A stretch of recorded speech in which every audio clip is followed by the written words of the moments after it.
بسم اللہ الرحمن الرحیم۔ معزز سامعین، میں علی رامے ہوں اور بات کی جا رہی ہے کہ ایران وار ہیڈ بنانے کے بہت قریب پہنچ چکا ہے، اور یہ میں نہیں کہہ رہا، یہ کہہ رہا ہے ایک برطانوی جریدے کا صحافی۔ سب سے پہلے تو یہ بات آپ کو معلوم ہوگی کہ ایران کو 48 گھنٹے کا ٹائم ڈونلڈ ٹرمپ صاحب نے دیا ہے کہ اگر انہوں نے اپنا ہرمز کو نہ کھولا تو پھر ایران کے اوپر تابڑ توڑ حملے جو ہے وہ کیے جائیں گے، اور جو حملہ کیا جائے گا وہ سب سے امپورٹنٹ اور اہم ہوگا اور بڑا حملہ ہوگا، اور اس کی وجہ یہ کہ اس بار اب جو حملہ کیا جائے گا ڈونلڈ ٹرمپ صاحب جو کریں گے، یعنی کہ امریکہ اور اسرائیل جو کریں گے، وہ جوہری تنصیبات پر ہوگا۔ اب جوہری تنصیبات، اور پھر اس آرٹیکل دا گارڈین کی طرف سے جو لکھا گیا ہے، اس کا انالیسس جو ہے وہ کریں گے اور اسٹوری کو انفولڈ کرنے کی کوشش کریں گے کہ آخر یہ صحافی کہنا کیا چاہتا ہے، کیونکہ اس نے اپنی سٹوری میں ذکر کیا ہے کہ ایران 10 وار ہیڈ بنانے کے قریب پہنچ چکا ہے، اور اس کی وجہ بھی تمام تر انہوں نے لکھی۔ اور اب یہ صحافی ہے کون ہے؟ یہ جولین باگر ہیں، اور یہ برطانوی صحافی ہیں۔ اگر دیکھا جائے تو یہ عالمی امور کے اوپر، سیکیورٹی کے اوپر بہت زیادہ لکھتے ہیں، امریکہ کے اوپر بہت زیادہ ان کی تحریریں، آرٹیکلز موجود ہیں، اور ساتھ ہی سیکیورٹی امورز کے اوپر ان کو بہت جو ہے وہ گرفت حاصل ہے۔ اب انہوں نے جو آرٹیکل لکھا دا گارڈین کے لیے، اس آرٹیکل میں باقاعدہ انہوں نے ہر چیز، اس چیز کو مینشن کیا اور بتایا کہ ایران بہت جلد قریب آ رہا ہے وار ہیڈ بنانے کے، اور پھر اسی وجہ سے امریکہ جو ہے اپنے ہرمز کو مرکز بنا کر ایران کی جوہری تنصیبات کے اوپر حملہ کرنا چاہتا ہے۔ ہم نے پچھلے کئی روز سے دیکھا کہ ایران کے اوپر جو حملے کیے جا رہے ہیں، جوہری تنصیبات کے اوپر جو ہے وہ حملہ کیا جا رہا ہے، تو اس کے اوپر ان کا مقصد صرف یہی ہے کہ جناب ایران کے اوپر جو جوہری تنصیبات ہیں ان کی وہ ہمیشہ کے لیے ختم کر دی جائے۔ اور اس سے پہلے بھی 2025 میں آپ کو یاد ہوگا کہ امریکہ اور اسرائیل کی طرف سے باقاعدہ ایک آپریشن جو ہے مڈ نائٹ ہیمر کے نام سے شروع کیا گیا تھا، اور اس کا مقصد یہ تھا کہ ایران کے جوہری تنصیبات کو نشانہ بنانا اور ان کو جڑ سے ختم کر دینا، اور اس کے لیے بہت ہیوی جو میزائل تھے ان کا استعمال کیا گیا، اور B-2 بمبر طیارے وہ میزائل داغ کے جاتے ہیں، اور یہ وہ میزائل ہیں جو کہ بنکر تک پہاڑوں کے اندر باقاعدہ یہ جاتے ہیں، وہاں پر حملہ کرتے ہیں۔ لیکن یہ برطانوی صحافی اس بات کو بھی لکھتے ہیں کہ گویا کہ ڈونلڈ ٹرمپ جو امریکن پریزیڈنٹ ہیں ان کی طرف سے کہا گیا کہ ان کا آپریشن مڈ نائٹ ہیمر جو ہے وہ بہت کامیاب تھا، لیکن وہ درست بات جو ہے وہ سچ نہیں ہے، اس میں کوئی صداقت نہیں ہے، اور اس کی وجہ وہ یہ لکھتے ہیں کہ ایران کے پاس اب جو نیوکلیئر انریچمنٹ ہے وہ 60% تک ان کے پاس اویلیبل ہے، یعنی کہ 440 کلو گرام کا افزودہ جو ہے یورینیم ان کے پاس وہ باقاعدہ موجود ہے، اور اسی کی بنیاد پر پھر وہ یہ بھی کہتے ہیں کہ جب 60% کسی کنٹری کے پاس نیوکلیئر انریچمنٹ ہو تو وہ 90% تک آسانی سے پہنچ سکتے ہیں، اور اگر پہنچ سکتے ہیں تو اس کا مطلب ہے کہ پھر وہ وار ہیڈ بنانے کے بہت زیادہ قریب ہیں۔ اب آپ کو یہ بھی یاد ہوگا، خبروں میں آتا رہا کہ جناب یا سوشل میڈیا پہ مختلف جگہ پہ لوگوں نے پوسٹیں شروع کر دی تھی کہ جناب ایران کے اندر جو ہے وہ آئے روز زلزلے کے جھٹکے محسوس کیے جاتے ہیں، تو اس پر بہت زیادہ صارفین نے لکھا کہ ایران نے ایٹمی دھماکہ جو ہے وہ کر دیا ہے، اور ایٹمی دھماکوں کی وجہ سے یہ زلزلے جو ہے وہ آنا شروع ہو گئے۔ خیر یہ بھی رومرز تھیں، لیکن ابھی تک IRGC کی طرف سے باقاعدہ اس بات کی تصدیق جو ہے وہ نہیں کی گئی۔ لیکن پھر ہمیں ایک بیان نظر آتا ہے جو پاسداران انقلاب کے جو اعلیٰ حکام ہیں ان کی طرف سے، وہ یہ کہتے ہیں کہ اب اگر ایران کے اوپر مزید کوئی ہیوی بمباری کی گئی تو پھر دنیا اس کا تماشا جو ہے وہ دیکھے گی، پھر وہ بیلسٹک میزائل جو ہیں وہ استعمال کیے جائیں گے جو کہ اس سے پہلے کبھی نہیں کیے گئے۔ ویسے تو ایران آئے روز سرپرائز دیتا ہے پوری دنیا کو، امریکہ کو بھی اور اسرائیل کو بھی،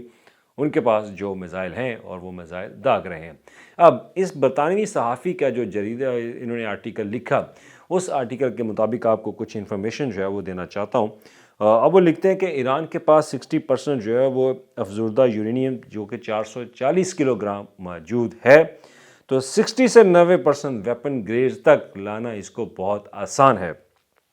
اور اس کو وہ یہ بھی کہتے ہیں کہ یہ نسبت ایک آسان سا ایک مرحلہ ہوتا ہے جس سے ایران جو ہے وہ اپنا نیوکلیئر وار ہیڈ بنا سکتے ہیں۔ پھر وہ کہتے ہیں کہ اگر ایران مزید جو افزودگی ہے وہ کرے، انریچمنٹ کرے، تو اس سے میٹل فارم میں اگر تبدیل کرے یعنی کہ اس انریچمنٹ کو میٹر فارم کے اندر تبدیل کرے تو وہ 10 سے زائد وار ہیڈ بنانے کی جو صلاحیت ہے وہ رکھ سکتا ہے۔ اب اسی بیان کو اسی جو لکھاری ہیں وہ یہ بھی لکھتے ہیں کہ 2015 میں جب ان کا معاہدہ ہوتا ہے اور اس کو پھر توڑ دیا جاتا ہے ڈونلڈ ٹرمپ کی طرف سے، پھر ایران جو ہے وہ اپنی انریچمنٹ جو ہے وہ کرنا شروع کر دے۔ لیکن ایران نے ہمیشہ یہی سے کہا کہ ان کا جوہری جو پروگرام ہے وہ پرامن مقاصد کے لیے ہے، وہ کسی ملک کے اوپر حملہ کرنے کے لیے نہیں ہے۔ وہ بیسیکلی تو جو توازن ہے اس کو برقرار رکھنا چاہتے تھے، تو اسی توازن کو برقرار رکھنے کو مد نظر رکھتے ہوئے امریکہ اور اسرائیل نے ایک چال چلی، شطرنج کے کارڈ پتہ جو ہے وہ کھیلا، اور پتہ کھیلنے کے بعد انہوں نے مڈ نائٹ جو ہیمر آپریشن ہے 2025 کے اندر اس کا آغاز کیا۔ لیکن وہ سچ ثابت نہیں ہو سکا کہ انہوں نے مکمل طور پر جوہری تنصیبات جو ہے ان کو نقصان پہنچایا۔ لیکن دوسری طرف بیان پھر امریکہ کا آتا ہے، ڈونلڈ ٹرمپ صاحب بیان دیتے ہیں کہ جناب اب اگر آبنہ ہرمز کو نہ کھولا گیا تو پھر ایران کے جوہری تنصیبات کو حملہ کر کے ان کو ہمیشہ کے لیے تباہ کر دیا جائے گا۔ یعنی کہ اس کا مقصد مطلب یہ ہے کہ جناب ایران کے پاس ابھی بھی وہ تمام چیزیں موجود ہیں جس سے وہ وار ہیڈ بنا سکتے ہیں۔ لہٰذا اب گارڈین ایک اچھا یعنی کہ ایک مستند ایک میڈیا آؤٹلیٹ ہے، اگر اس آؤٹلیٹ کے اوپر یہ خبر اگر چھپتی ہے، یہ آرٹیکل چھپتا ہے، تو اس سے کنارہ کشی نہیں کی جا سکتی۔ یہ ممکن ہو بھی سکتا ہے کہ ایران جو ہے وہ آئندہ آنے والے دنوں میں وار ہیڈ بنا دے اور پھر وہ دھماکہ کرے اور پھر اس خطے کے اندر توازن کو برقرار رکھنے کے لیے اپنے جو ایک جوہری پروگرام ہے وہ اس کو سامنے لے آئے، اور اگر وہ لے آتا ہے تو پھر یہ خطہ مزید کشیدگی کا شکار ہوگا، اور اگر ایران کے اوپر امریکہ کی طرف سے ان کی جوہری تنصیبات کے اوپر حملہ کیا جاتا ہے تو پھر بھی یہ نقصان دہ ہوگا ایران کے لیے اور اس خطے کے لیے۔ اس میں ہمارا ملک بھی ہے کیونکہ ہم ہمسایہ ہیں ایران کے، تو لہٰذا ہمیں بھی نقصان پہنچے گا، اور اس کے علاوہ جو کنٹری ان کے ہمسایہ ایران کے ان کو بھی نقصان پہنچے گا، تو پھر امریکہ کے اوپر ایک بہت بڑا پریشر جو ہے وہ آ سکتا ہے۔ بظاہر جو ڈیفنس انالسٹ ہیں وہ یہ کہتے ہیں کہ یہ امریکہ کی طرف سے جسٹ ایک دھمکی ہے، اس کو حقیقت نہ سمجھا جائے، لیکن ہم نے ماضی میں یہ بھی دیکھا کہ جو فیصلے کیے گئے امریکہ کی طرف سے، انہوں نے اس فیصلوں کی بنیاد کے اوپر باقاعدہ یہ حملے کیے، اور حملے کرنے کے بعد انہوں نے دعویٰ بھی کیا لیکن وہ دعوے بھی جھوٹ ثابت ہوئے۔ تو اب تک جو صورتحال ہے آپریشن ایپک فیوری وہ بھی جاری ہے، آپریشن ٹرو پرومس 4 وہ بھی جاری ہے، اور اس کے تحت